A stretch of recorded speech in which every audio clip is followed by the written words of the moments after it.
So మీ మీ మీ life కొంతమంది తెలుసు ఎట్లా వచ్చారంటే లైక్ స్టార్టింగ్ డేస్లో హీరోయిన్ అవ్వడానికి 2 years ఇట్లా కష్టపడ్డారు.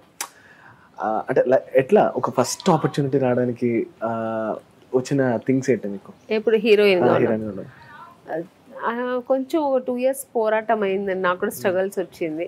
ఎందుకంటే ఎవరికి వెళ్ళిన వెంటనే ఎవరికి ఛాన్స్ ఇవ్వరు. బ్యాక్గ్రౌండ్ లేదు, ఏమి లేదు. మా నాన్నగారు ఎంత డిస్ట్రిబ్యూటర్ అయినా కూడా మా నాన్నగారు అంటే రిటైర్ అయినట్టుగా ఇంట్లో ఉండిపోయారు.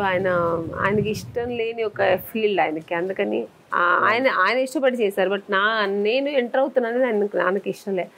సో అలాంటప్పుడు నేను వచ్చి ఒంటరిగా సింగిల్గా ఇండస్ట్రీలో పోరాడి అన్ని కంపెనీలో ఎక్కువ మోస్ట్ ఆఫ్ ది కంపెనీస్ అంటే మనకు అప్పుడు ఆడిషన్స్ ఎక్కువ. నాకు చెన్నై కాబట్టి చెన్నైలో ఎక్కువ తమిళ్ ఆడిషన్స్ ఎక్కువ వెళ్ళేదని.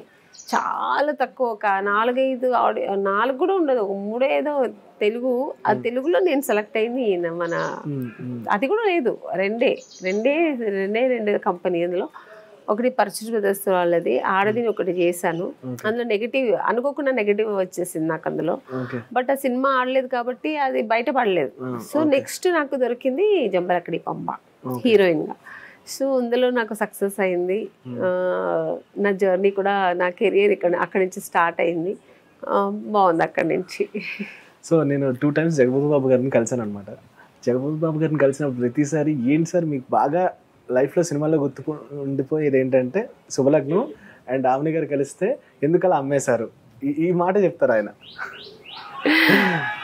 సో ఏంటి ఆ మెమరీస్ గురించి? అంటే మేము చేసిన 2 సినిమాలు కానీ అందులో ఏదో 10-15 సినిమాలు చేసినంత రికగ్నైజ్ ఉంటుంది మా ఇద్దరికి. చాలా సినిమాలు మేము ఇద్దరు కలిసి చేసాం అనుకుంటా. అంటే అంత రికగ్నైజ్ దొరికింది. 3 సినిమాలు, తీర్పుని ఒక సినిమా చేశాను. మొత్తం 3 సినిమాలే చేశాను. కానీ అందులో హిట్ అయింది 2 సినిమాలు. సో అందులో కూడా మంచి పేరు వచ్చింది తీర్పు. దాంట్లో నేను హీరోయిన్, ఆయన పక్కనే. సో ఈ 2 సినిమాలు పెద్ద బ్లాక్ బాస్టర్ అప్పట్లో అయినప్పటికీ మంచి పేరు అన్నీ వచ్చింది కాబట్టి ఏదో ఎక్కువ సినిమాలు చేసాము, ఎక్కువ హిట్ పేర్ లాగా అయిపోయాం మేమిద్దరం. సో ఎంతమంది ఆడియన్స్ కూడా ఒకసారి అయితే ఆయన ఇంటర్వ్యూ చేస్తున్నప్పుడు ఒక ఆడియన్స్ అడుగుతుంది, మీరు ఎందుకు ఆమెని గానే పెళ్లి చేసుకోవచ్చు అంటే, ఆయన మా ఆవిడ ఏంటంటే నన్ను కొడుతుంది అన్నారు. అంటే ఆడియన్స్ కి అంత ఇంపాక్ట్ అయింది మా ఇద్దరు పేర్ అనేది. సో నాకంటే ఎక్కువ సౌందర్య చేసింది ఆయనతో, కానీ మాకు హిట్ పేర్ అనేది ఒక పేరు వచ్చేసి మా ఇద్దరు పేరు బాగుంటుంది అనేది ఆడియన్స్ పాయింట్ ఆఫ్ వ్యూలో వచ్చింది కాబట్టి అలా అయిపోయింది. సో అది ఒక మంచి మెమోరీస్ అండి అవన్నీ. మంచి సినిమాలు చేసాము, మంచి పేరు వచ్చింది అప్పట్లో. ఇప్పటికీ ఎక్కడికి వెళ్ళినా ఈ జనరేషన్ వాళ్ళు కూడా మేము తెలుస్తున్నామంటే అలాంటి మంచి సినిమాలు చేసాం కాబట్టి. అవును అవును. సో అయితే మ్యామ్ మీరు చేసినవన్నీ లీడ్ రోల్స్. కెరియర్ స్టార్ట్ అయిన తర్వాత గ్యాప్ వచ్చి ఒక 10 years సంథింగ్ ఇట్లా గ్యాప్ వచ్చి మళ్ళీ వచ్చిన తర్వాత కీ రోల్స్ స్టార్ట్ చేయడం మొదలుపెట్టారు. అంటే మెయిన్ ఫిలిమ్స్లో, ఇప్పుడున్న ఫిలిమ్స్లో మెంటల్గా ఎలా ప్రిపేర్ అయ్యారు దాన్ని యాక్సెప్ట్ చేయడానికి? మీరు కష్టంగా ఉంటుందండి, ఎందుకంటే హీరోయిన్గా చేస్తుంటాం కదా. హీరోయిన్గా చేసినప్పుడు ఇది వేరు, ఆ ఇంపాక్ట్ వేరు. ఒక హీరోయిన్, నేను ఆ కథకి నేను మెయిన్ అని అనుకుని ఉంటాం కదా, ఇదే వేరు. అది చాలా మజా ఉంటుంది. అది సూపర్. అది చెప్పలేము మాటల్లో. ఎవరికైనా అది నేను కదా, ఆ ప్లేస్ ఎవరికైనా అలాగే అనిపిస్తుంది. అలా టక్కని మనం ఒక క్యారెక్టర్ ఆర్టిస్ట్ అవ్వాలనుకున్నప్పుడు అది కొంచెం బాధగా ఉంటుంది. కానీ మనం అది యాక్సెప్ట్ చేయాలి, మన ఆర్టిస్ట్గా యాక్సెప్ట్ చేయాలి. ఎందుకంటే ఎన్ని రోజులు అలా చేస్తూ ఉండలేం కదా, హీరోయిన్గా చేయలేం కదా. మాకు ఒక ఏజ్ వచ్చిన తర్వాత దాన్ని యాక్సెప్ట్ చేసుకుని మదర్ క్యారెక్టర్, సిస్టర్ క్యారెక్టర్స్, వదిన క్యారెక్టర్లు అంటే నేను ఆర్టిస్ట్గా ఇంకా ఉండాలి, నేను ఇంకా ఇండస్ట్రీలో ఉండాలి అనుకుంటే యాక్సెప్ట్ చేయాలి. వద్దు అనుకుంటే వద్దు, ఇంకా నేను హీరోయిన్గా అలా ఉండిపోతాను, నేను ఇంకా రాను అనుకుంటే చేయొద్దు. అంటే నేను ఎందుకు విన్నానంటే, ఇప్పుడు శోభన్ బాబు గారు ఉన్నారు హీరో, అంటే ఆయన లాస్ట్ మీరు చూస్తే ఆయన ఏజ్ లాస్ట్ అవుతున్న టైంలో కూడా హీరోగానే చేశారు. లక్ దొరకదండి. శోభన్ బాబు గారు, శ్రీదేవి గారు, వీళ్ళందరూ శ్రీదేవి గారు ఇంటర్వ్యూ ఇచ్చినారు, నేను చేస్తే హీరోయిన్ గానే ఉంటాను, లేకపోతే నేను ఇంకా సినిమా చేయను. అలా ఆవిడ చచ్చే వరకు హీరోయిన్ గానే చేశారు. శోభన్ బాబు గారు, కృష్ణ గారు, వీళ్ళందరూ అంటే పైగా మగాళ్ళకి ఎక్కువ ఉంటుంది, ఆ స్కోప్ ఎక్కువ ఉంటుంది. ఎంత ఏజ్ అయినా వాళ్ళు హీరోగా చూడగలుగుతారు, ఆ హీరోయిజం అలా ఉండిపోతుంది వాళ్ళకి.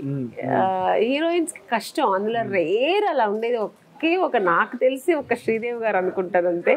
శ్రీదేవి గారు, ఇంకెవరు నేను అంతగా హిందీలో ఏమైనా రేఖ గారు అలా ఉంటారో నాకు తెలీదు, బట్ మనకు తెలిసి మన సౌత్ ఇండియాలో ఒక శ్రీదేవి గారు అనుకుంటారు. ఇది అందరూ ఆల్మోస్ట్ అంత వద్దనుకొని ఉండిపోయే వాళ్ళే తప్ప లాస్ట్ చివరి దాకా ఎవరు హీరోయిన్ గా చేయలేదు అనుకుంటారు. ఆవిడే చేసింది. సో ఆవిడ ఒక యూనిక్ అనుకోండి అన్ని విషయాల్లో శ్రీదేవి గారు. శ్రీదేవి గారితో లేదండి, నాకు నేను పిచ్చ ఫ్యాన్. శ్రీదేవి గారు అంటే చాలా ఇష్టం. చిన్నప్పటి నుంచి ఆవిడ సినిమాలు చూసి పెరిగి ఒక రోల్ మోడల్ లాగా ఆవిడ. ఎన్నో నేను హీరోయిన్ గా చేసినప్పుడు చాలా మంది మీరు కొంచెం శ్రీదేవిలా ఉంటారు అని చెప్పిన వాళ్ళు ఉన్నారు. ఎందుకంటే ఆ వే ఆఫ్ కాస్ట్యూమ్స్ వాళ్ళ హెయిర్ స్టైల్ అలా చేసుకున్నప్పుడు చాలా మంది అన్నారు అప్పట్లో, ఇప్పుడు కాదు కానీ. ఎందుకు మన సుహాసిని గారు కూడా అన్నారు, మీకు ఎవరైనా చెప్పారా ఇంతకు ముందు మీ శ్రీదేవి గారు లాగా ఉంటారని అడిగారు. చాలా మంది అన్నారు మేడం అంట, కొంచెం మీరు అలా ఉన్నారని చాలా మంది అని ఉంటారు. అందుకని ఆవిడంటే నాకు చాలా ఇష్టం, గౌరవం కూడా ఆవిడంటే. ఆవిడ ఒక మా ఇండస్ట్రీకి ఒక ఏమంటారు, ఒక ఐకాన్ లాగా. ఐకాన్. ఇప్పుడు మ్యామ్ మీరు చేసిన ఫిల్మోగ్రఫీ ఇదంతా పక్కన పెట్టి ఇప్పుడు జనరేషన్ చేంజ్ అయినప్పుడు ఇప్పుడు తరం డైరెక్టర్స్ వాళ్ళు తీసే సినిమాస్ అన్ని పాన్ ఇండియా లెవెల్ ఫిల్మ్స్ తీస్తున్నప్పుడు మీరు కూడా చూస్తూ ఉంటారు కాబట్టి సినిమాలో అందరికి మీరు తెలుసు. కానీ ఒక డైరెక్టర్కి ఒక 100 మంది ఆర్టిస్టులు మైండ్లో ఉంటూ ఉంటుంది. మీరనే పర్సన్ వాళ్ళకి గుర్తు రావాలంటే ఒక కాల్ అనేదో లేదంటే వాళ్ళతో టచ్లోకి వెళ్ళాలనేది ఇది ఒకటి ఉంటుంది. మీది దాటి మీరు మనసులో దాటి వాళ్ళని కాల్ చేసి ఇలా ఏమైనా ఉందా అని అడగడానికి హెసిటేట్ ఎప్పుడైనా ఫీల్ అయ్యారా మన వైపు నుంచి ఉన్న క్యారెక్టర్స్ అని అడగడానికి? హెసిటేట్ అవ్వలేదు, కానీ నేను ఎవరిని అడగలేదు ఇంతవరకు. అడుగుతా కొంతమంది. ఇప్పుడు నాకు అప్పుడు తెలిసిన డైరెక్టర్ ప్రొడ్యూసర్స్తో ఎందుకు ఆఫీస్కే డైరెక్ట్గా వెళ్ళిపోతాను.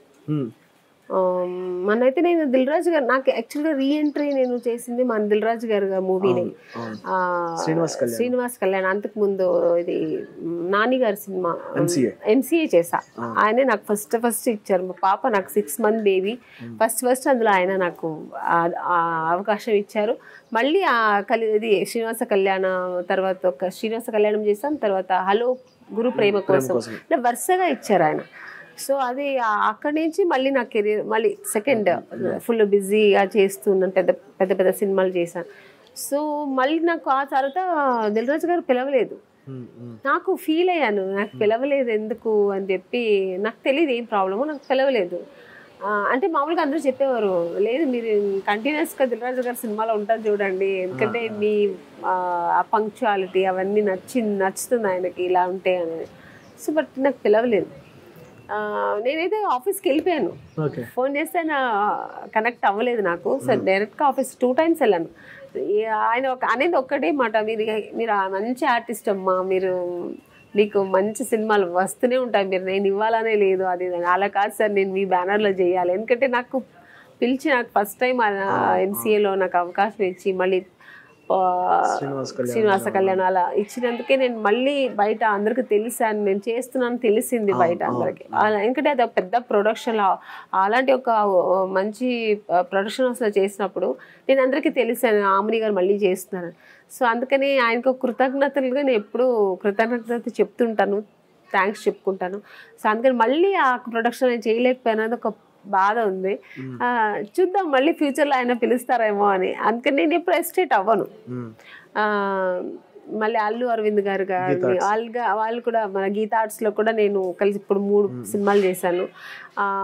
ఎప్పుడంటే ఫోన్ చేయాలనిపిస్తుంది, సరే ఉంటే వాళ్ళే పిలుస్తారు కదా, ఎందుకంటే మళ్ళీ మనం కూడా పోయి డిస్టర్బ్ చేయకూడదు. ఒకవేళ క్యారెక్టర్ ఉంటే నన్ను పిలుస్తారని నేను అలా మనసులో పెట్టుకుంటాను. ఒకవేళ అవకాశం వస్తే నేను ఫోన్ చేయడానికి కూడా ఏమీ ఎస్టేట్ అవ్వను.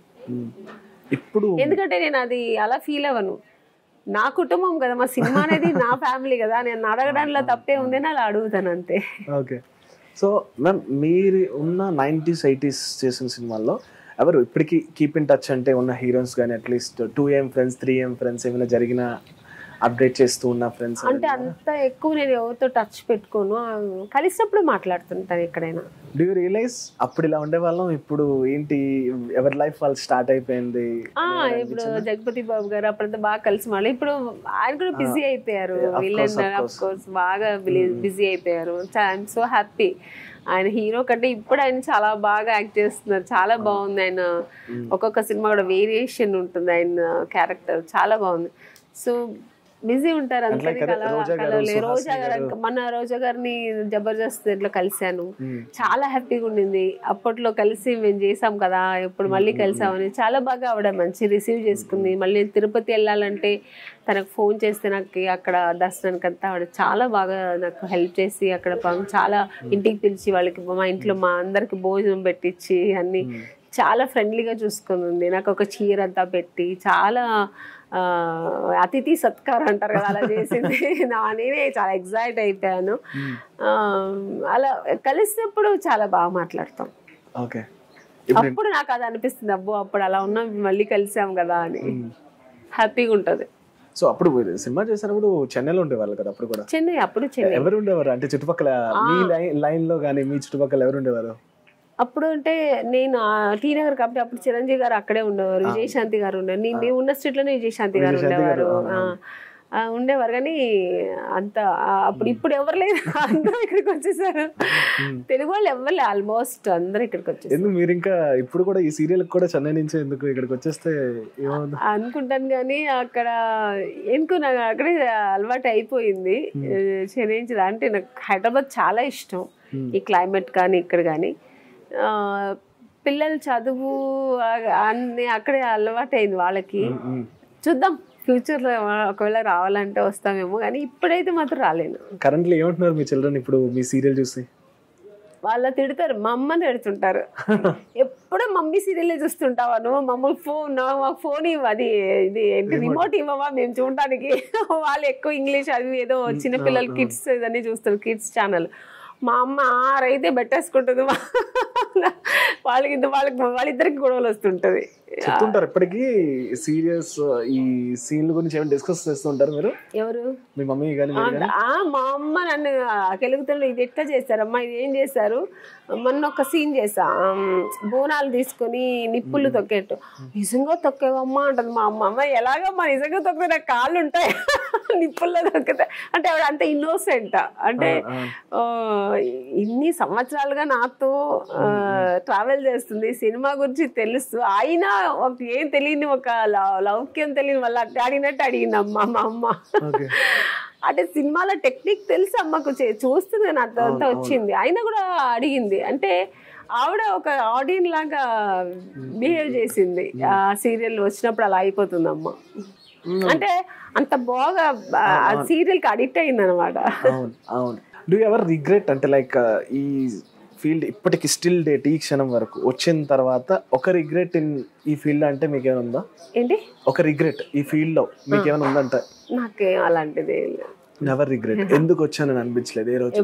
ఎందుకు లేదు, నేను ఇష్టపడి వచ్చాను కదా, ఎందుకు వచ్చాను నేను ఎప్పుడు అనుకోలేదు. సిచువేషన్స్ వల్ల కూడా అనిపించలేదు? స్టార్టింగ్ అనిపించింది, ఎప్పుడంటే నేను ట్రై చేసేప్పుడు అనిపించింది, అప్పుడు రిగ్రెట్ అయ్యాను. ఎందుకు అంటే ఒక కొండను చూసినప్పుడు దూరం చాలా అందంగా ఉంటుంది, ఇలా దగ్గర పోయిన తర్వాత రాళ్ళు మట్టి ముళ్ళు అన్నీ ఉంటాయి కదా, అలా ఫీల్ అయ్యాను నేను. అమ్మో నేను దూరం నుంచి సినిమా చాలా గ్లామరస్ వరల్డ్ అనుకున్నాను, దగ్గర వచ్చిన తర్వాత తెలుస్తుంది చాలా కష్టం మనం ఇక్కడ రావాలంటే, ఇక్కడ మనం విన్ అవ్వాలంటే చాలా కష్టం, ఒక హీరోయిన్ పొజిషన్ కానీ చాలా కష్టం అప్పుడు అనిపించింది నాకు. ఇంకా ట్రై చేసేటప్పుడు వెళ్ళడం, కంపెనీ ఆడిషన్ చేస్తారు, మళ్ళీ లేదు ఛాన్స్ లేదు అయిన తర్వాత ఫెయిల్యూర్ అన్నప్పుడు చాలా కష్టంగా ఉండేది. మళ్ళీ ఒకవేళ అయిపోయి హీరోయిన్ అయిన తర్వాత సినిమా హిట్ అవ్వలేదంటే ఐరన్ లెగ్ అని పక్కన పెట్టేస్తారు. ఇవన్నీ ఉంటాయి సినిమా అంటే. ఇప్పుడు అంటే యాక్చువల్లీ నిజం చెప్పాలంటే మేబీ మ్యాక్స్ హీరోయిన్ స్పాన్ వచ్చేసి 3 years 4 years అంతే, కానీ అక్కడ కొంచెం ఒక 10 years 15 years ఉండేది కదా. 15 years ఉండేది, కానీ అప్పుడు ఇలానే ఉండదా? అంటే సినిమా హిట్ అవ్వకపోతే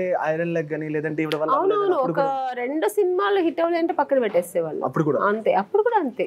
first cinema okay, second cinema ఒకవేళ ఫస్ట్ సెకండ్ సినిమా ఆర్టిస్ట్ కి అమ్మాయి బాగుందని చెప్పి పెట్టినా 6వ సినిమా కూడా పోయింది అనుకోండి, అమ్మాయి సెంటిమెంట్ గా వేస్ట్ అనుకుని పక్కన పెట్టేసేవాళ్ళు. సో అది ఉండేది అప్పుడు కూడా. అది ఇంకా నాకు తమిళ్లో జరిగింది కదా, అందుకని నాకు ఒక భయం వచ్చింది. అమ్మో ఈ సినిమా హీరోయిన్ అయిన తర్వాత కూడా లక్ అంటారు కదండి, అది చాలా ముఖ్యం సినిమాలో. లక్ అనేది చాలా, అందరూ అంటారు లక్ కాదు, మనం కష్టపడితే అన్నీ వస్తాయి. మనం కష్టపడిన లక్ ఆ సినిమా హిట్ అవుతేనే ఆ లక్ అనేది కదా హిట్ అనేది. ఎందుకంటే కొన్ని సినిమాలు ఎంత బాగా చేసినా, ఎంత మంచి స్టోరీ ఉన్న సినిమా ఆడదు. ఒక సినిమా ఫ్లూక్ లో పెద్ద హిట్ అవుతుంది, అది లక్ కదా అంటాం మనం, అప్పుడు గాడ్ క్రేజ్ అది. సో అలాంటప్పుడు నేను అందుకని ఆ లక్ అనేది చాలా నమ్ముతాను. ఆ సినిమా హిట్ అయితేనే మనకు అక్కడ ఓకే ఈ అమ్మాయి బాగుంటుందండి. నేను ఇక్కడ జంబలకిడి బొమ్మ అంత పెద్ద హిట్ అయింది, నేనైతే అందరూ ఏమన్నారంటే ఈ సినిమా ఏ వాడుతుంది ఏంటది అసలు, ఆడాలి మగాళ్ళు చేయడం, మగాళ్ళు ఏదో పిచ్చిగా లేదా అని కొంతమంది ఇండస్ట్రీలో మాట్లాడుకోవడం విన్నాను. నాకు భయం వేసింది, అయ్యో ఏంట్రా తెలుగులో అయినా మాకు ఒక మంచి లైఫ్ అనుకున్నాను. ఇక్కడ పెద్ద డైరెక్టర్ ఈవి సత్యనారాయణ గారు అప్పట్లో లీడ్ లో ఉన్నారు. చూసి సురేష్ ప్రొడక్షన్స్ వాళ్ళు ఏంటి సినిమా పిచ్చిగా ఉంది అని అన్నారు. తర్వాత ఇలా అందరూ షూటింగ్ స్పాట్ లో కూడా మాట్లాడుకునే వాళ్ళు, ఏం చేస్తున్నాడు అంటే మామూలుగా అనుకుంటారు కదా ఆడేది, ఏం చేస్తున్నాడు ఈయన అసలు ఆడాలి, మరి ఏమో పిచ్చిగా ఉంది, ఎవరు చూస్తారు ఇది కూర్చో ఇట్లా అంతా అన్నప్పుడు నాకు ఎక్కడో భయం వేసేది. ఒంటరిగా కూర్చొని ఆలోచించేదాన్ని నేను. అంటే నా వరకు మంచి క్యారెక్టర్ మంచి సినిమా చేస్తున్నాను, కానీ ఇది హిట్ అవ్వలేదంటే ఏంటి నా పరిస్థితి, మళ్ళీ ఇక్కడ కూడా పక్కన పెట్టేస్తారు కదా అని ఒక భయం ఉండేది. అది అనుకోకుండా ఆల్ సెంటర్స్ లో 100 days, అప్పట్లో 100 days అనేది ఇప్పుడు పెద్ద విషయం. ఇప్పటికీ అది నచ్చుతుంది, సినిమా చూసినా బోర్ కొట్టదు, ఎంజాయ్ చేస్తారు చూస్తే. అక్కడి నుంచి నా కెరీర్ చాలా, నా టోటల్ అలా మారిపోయింది కదా. అప్పుడే నేను లక్ అనేది చాలా నమ్మాను. ఎందుకంటే బాగుంటుందనే సినిమా ఆడదు, ఏం ఆడుతుంది సినిమా అనేది సినిమా పెద్ద హిట్ అవుతుంది అంతే. అంటే కంటెంట్ ఉన్నది కూడా కొన్నిసార్లు ఆడదు సినిమాలు, అందుకని నేను అది ఎక్కువ నమ్ముతాను. సో అప్పుడు నేను అప్పట్లో రిగ్రెట్ అయ్యాను, తర్వాత ఏం లేదు దేవుడు అక్కడి నుంచి అలా ఉంది. ఒక్కసారి వెనక్కి తిరిగి చూస్తే ఇవన్నీ గుర్తొస్తాయి. ఇప్పుడు ఇంత సూపర్ హిట్లు అయిన సినిమాలు ఉన్నాయి అంటే లైక్ తెలుగు ఆడియన్స్లో బాగా గుర్తుండిపోయి మామ చిగురు కానీ శుభలగ్నం కానీ ఇలాంటి సినిమాలు వచ్చినప్పుడు మీకు తెలియకుండానే మీ చుట్టుపక్కల ఉండే చాలా పర్సన్స్ అది ఇది ఇంత ఆడియన్స్ ఉన్నది ఇంత రీచ్ ఉందన్నప్పుడు మీ బిహేవియర్ ఎలా ఉండేది, ఎట్లా కంట్రోల్ చేసుకునే వల్ల, అసలు మీకు ఆ బబుల్ ఎలా అర్థమయ్యేది? ఎప్పుడు అప్పట్లో గ్రేట్ అనిపించేది, ఎందుకంటే ఏది కావాలని వచ్చామో అది దొరికింది కదా. ఎందుకంటే నేనేమనుకుని వచ్చాను, ఆడియన్స్ అంతా రావాలి, నేను వచ్చి ఆటోగ్రాఫ్ తీసుకోవాలి నా దగ్గర, అందరూ హీరోయిన్ అనాలి, ఇవన్నీ తర్వాత సెకండరీ కదా. మన డబ్బు నేను అప్పుడు ఫీల్ అయ్యేదాన్ని అంటే నేను డబ్బు సంపాదించాలి, డబ్బులు ఏ ఫీల్డ్ అయినా సంపాదించవచ్చు, మనం ఏం చేసుకుంటే ఏ ఫీల్డ్ అయినా సంపాదించవచ్చు మన టాలెంట్ అంటే. బట్ నా ప్యాషన్ ఏంటంటే నేను యాక్టింగ్ చేయాలి, ఆడియన్స్ అది. ఎందుకంటే ఇదొక్క ఫీల్డ్లోనే మన ఆడియన్స్కి మన దగ్గర అవుతాం, బయట ప్రపంచానికి తెలుస్తాం. మీరు ఎంత పెద్ద కోటీసులు అయినా కూడా బయట వరకు తెలియదు, మా వరకే తెలుస్తుంది, అందరికీ తెలియదు కదా, కొంతమందికే తెలుస్తుంది. బట్ సినిమా ఎలా అంటే ఒక వైట్ పేపర్లో ఒక డాట్ ఎలా తెలుస్తుందో అలాగా మనం చిన్న క్యారెక్టర్ చేసిన ఆ సినిమాలో రీచ్ అయిపోతాము.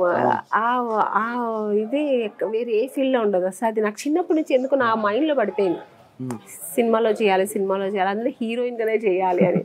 సో అది నేను చేశాను, నాకు దొరికింది. అందరూ వచ్చి నాతో ఆటోగ్రాఫ్లు తీసుకోవడం. నాకు అప్పట్లో అంతా ఫోన్స్ లేదు కదా, మెసేజ్లు ఇవన్నీ, ఇది లెటర్స్ వచ్చేది, ఎంతో లవ్ లెటర్స్ వచ్చేది, మంచిగానే వచ్చేది. సో మీరు చాలా బాగా యాక్ట్ చేస్తారు అనేది అవార్డ్స్ వచ్చింది, ఇవన్నీ నా అనుకున్నదన్నీ దొరికింది. కాబట్టి అవార్డు అయితే నేను అనుకోలేదు, ఇంత పెద్ద అవార్డు తీసుకున్నంత యాక్టింగ్ చేస్తాను నేను అనుకోలేదు, కానీ అది కూడా దొరికింది, నేను అనుకునేది కూడా దొరికింది అన్నప్పుడు మరి అది ఎంజాయ్ చేస్తాను కదా. నేను రియాలిటీ చెక్ ఏమనిపించింది ఆఫ్టర్ దట్? ఏం ఇంపార్టెంట్ అనిపించింది?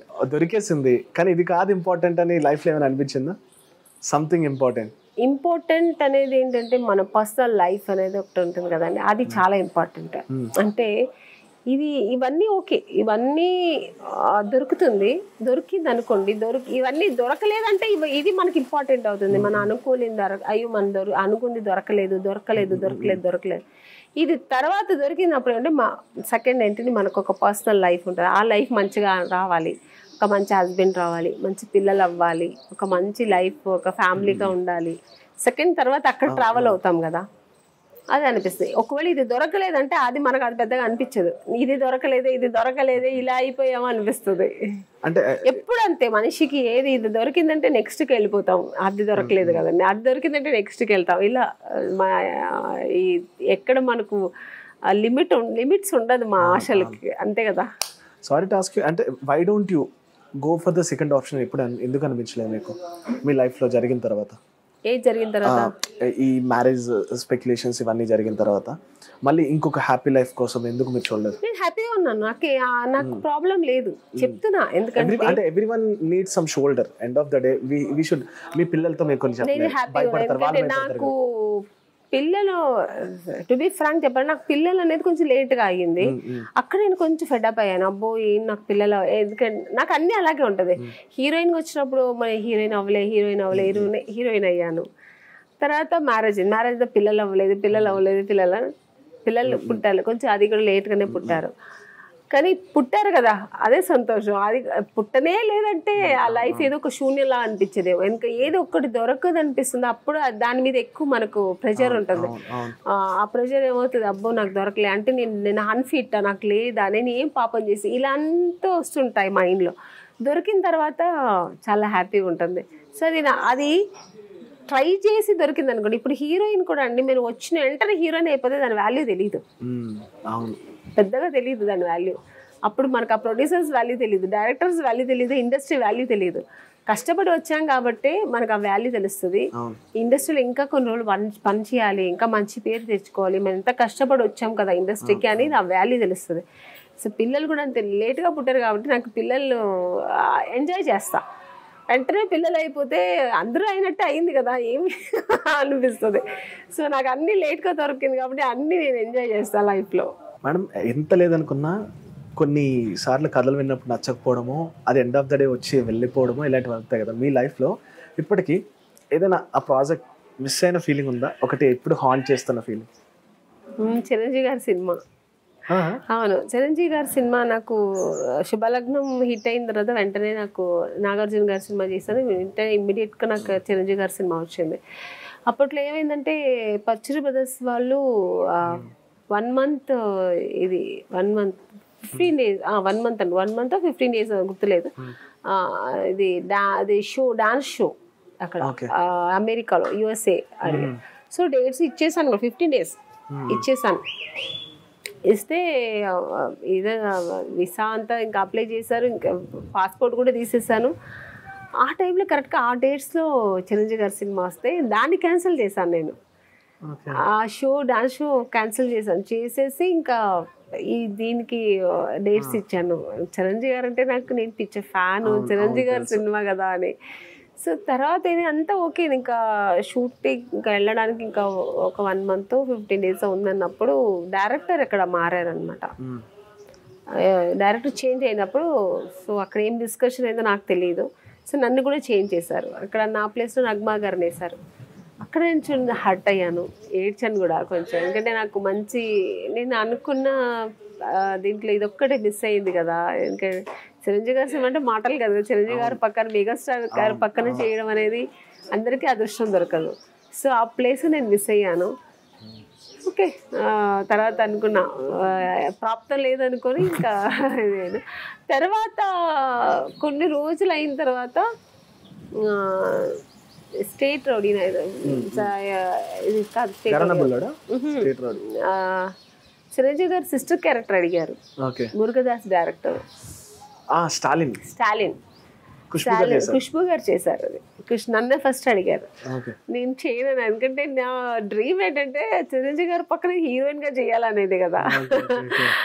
అంటే ఏం కదా, డ్రీమ్ అది. చిన్నప్పటి నుంచి నేను చాలా ఇష్టం నాకు. సో అది నేను సిస్టర్ క్యారెక్టర్ నేను చేయలేకపోయాను అది. ఎందుకంటే ఒకవేళ హీరోయిన్ గా బుక్ అయ్యి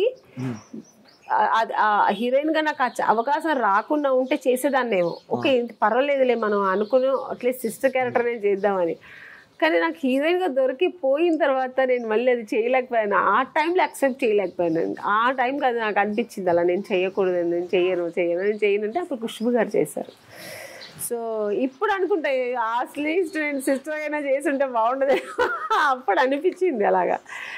సో అదొక్కటే నా లైఫ్ నేను చాలా కొంచెం నా లైఫ్ డిజార్డర్ అంటే అదొకటే. ఇప్పుడున్న తరంలో ఈ మధ్య సినిమాలు చూస్తున్నారా మ్యామ్? మీరు ఏమైనా సినిమాలు అబ్జర్వ్ చేస్తూ ఉంటారా, చూస్తూ ఉంటారా వెళ్ళడం? చూస్తుంటాను. లాస్ట్గా ఏం బాగా నచ్చిన సీరియల్ అదే సినిమా? కల్కి చూస్తాను. ఈ మధ్య చూసారా? ఏమనిపించింది? ఏంటి బెస్ట్ ఏమని పెద్ద సినిమా, పాన్ ఇండియా సినిమా, పెద్ద పెద్ద అమితాబ్ బచ్చన్ గారు ఉన్నారు, కమల్ హాసన్ గారు ఉన్నారు, ప్రభాస్ గారు అంటే పెద్ద పెద్ద ఆర్టిస్ట్. ఎంజాయ్ చేసి చూసా. మంచి సినిమా అన్నప్పుడు థియేటర్కి వెళ్ళి చూస్తాను. చూస్తారా? ఎవరిష్టం అంటే కొంచెం ఒక యాక్షన్ పరంగా ఎవరైనా ఇష్టమైన వాళ్ళు ఉన్నారా హీరోస్గా? నాకు అందులో అమితాబ్ బచ్చన్ గారు చాలా ఇష్టం, ప్రభాస్ గారు అంటే చాలా ఇష్టం, కమల్ గారు అందరూ ఇష్టమైన వాళ్ళే. అందులోని కాదు, మామూలుగా కూడా జనరల్ గా ఎవరైనా ఇష్టం ఉన్నారా బయట? ఆ సినిమా గురించి కాకుండా పర్టికులర్ గా ఇప్పుడు తెలుగులో ఎవరైనా ఇష్టం? ఇప్పుడు తెలుగులో అంటే నాకు తారక్ ఇష్టం, అల్లు అర్జున్ గారు ఇష్టం. అల్లు అర్జున్ తర్వాత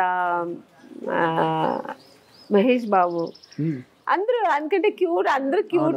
పైగా నా కొడుకుగా చిన్నప్పుడు సిసింద్రి ఆ అబ్బాయి మన అఖిల్ అంటే ఇష్టం. అందరూ ఇష్టం అండి. Super ma'am, thank you so much me time ఇచ్చినందుకు. సో గాయ్స్, ఇదనమాట అమ్ని గారు చెప్పిన విషయాలు. This is RJ Mahi signing off.